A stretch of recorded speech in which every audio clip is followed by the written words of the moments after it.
ఒకటే టోన్ లో lighting maintain చేస్తూ ప్రతి ఎపిసోడ్ కు డిఫరెంట్ లైటింగ్ స్కీమ్ ని పెట్టుకున్నాడు ఆయన. చాలా చాలా చాలా అద్భుతంగా చేశారు ఆయన. ముగ్గురు నాకు రాండీ, సాబు గారు, యుగంధర్ ముగ్గురు చాలా ఇంపార్టెంట్. అంటే అందరూ సింక్ లో లేకపోతే every shot tension, every shot was designed properly. So moon ఎక్కడ ఉండాలి, నేనే దొరికిపోయా, నేనే పిచ్చోళ్ళగా అసలు వద్దు మొత్తం మబ్బులు పెట్టేయమంటే పోయేది, నేను ఇక్కడ మూన్ కావాలి అని అనేవాడిని. సో ఇప్పుడు సోర్స్ ఆ లైట్ కరెక్ట్గా వేయాలి ఆయన, మూన్ లైట్.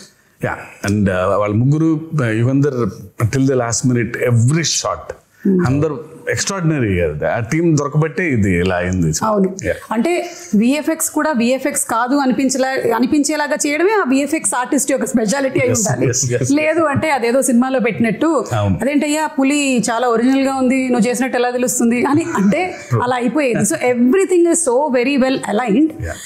సో అందుకనే అంత ఆ బ్యూటీ ఆఫ్ ద ఫిల్మ్ మనకు కనిపిస్తుంది. తెర మీద కూర్చున్న ప్రతి వాళ్ళకి, తెర ముందు కూర్చున్న వాళ్ళకి it's an experience that it is haunting అనమాట. ఇప్పటికీ కూడా నాకు చూసి ఐ థింక్ రిలీజ్ అయిన రోజు చూశాను, ఆ తర్వాత నుంచి కూడా it's still haunting me every sequence. ఇంకొకటి, దావూదీ సాంగ్ పెట్టలేదు ఎందుకు మనకి? ఇప్పుడు ఏమైనా యాడ్ చేస్తారా? యాడ్ చేసే ప్రయత్నం అయితే ఉంది, కాకపోతే దానికి సెన్సార్ ఫార్మాలిటీస్ ఉంది. అదే మనం ఇష్టం వచ్చినట్టు యాడ్ చేసేసుకోలేము. సో సెన్సార్ ఫార్మాలిటీస్ ఉంది, అండ్ పైగా it's not one language, it's 5 languages outputs కదా. So censor takes time. Dawoodi పాట తీసేయడానికి it was a collective decision. అంటే నాది, శ్రీకర్ ప్రసాద్ గారిది అండ్ శివది. సినిమా చూస్తూ ఉంటే కథ చాలా సీరియస్గా ట్రావెల్ మొదలైపోయింది. అప్పుడే కథ సీరియస్గా టేక్ ఆఫ్ అయింది. ఆ టేక్ ఆఫ్ జరుగుతుంటే అందరికీ we felt it was a break. మామూలుగా యూజువల్గా అయితే అందరికీ డాన్స్ చేస్తే బాగుంటుంది కదా, ఎన్టీఆర్ డాన్స్ చేస్తే బాగుంటుంది కదా అని ఉంటుంది.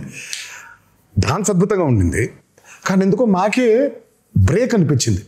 ఓకే, వి ఫెల్ట్ లేదు, కథని చెప్పే ప్రయత్నంలో మనం అడల్టరేట్ చేయకూడదు, కరెక్ట్ కాదేమో అది. అంటే కథలోంచి కాసేపు బయటకు తీసుకొచ్చి మళ్ళీ తీసుకెళ్తాం కదా కరెక్ట్ అని. That's very biggest sacrifice. కానీ ఐ థింక్ బికాజ్ ఆయన డాన్స్ నెంబర్ పైగా కరెక్ట్. అంటే ఆ సాంగ్ని బయట చూసి ఎంజాయ్ చేశాము, అండ్ ఒక రకంగా నాలాంటి ప్రేక్షకులకైతే మీరు సక్సెస్ సాధించారనే చెప్పాలి. నాకు గుర్తు రాలేదు ఈ సాంగ్ ఉంది కదా, రాలేదు కదా అనే విషయం నాకు తర్వాత వచ్చిన తర్వాత ఈ సాంగ్ నేను చూడలేదేంటి అప్పుడు ఆలోచించానే, కానీ it is never hindering my thought that ఇప్పుడు దావోది వస్తుంది, ఇప్పుడు దావోది సాంగ్ వస్తుంది అనేది రాలేదు. Correct, it was the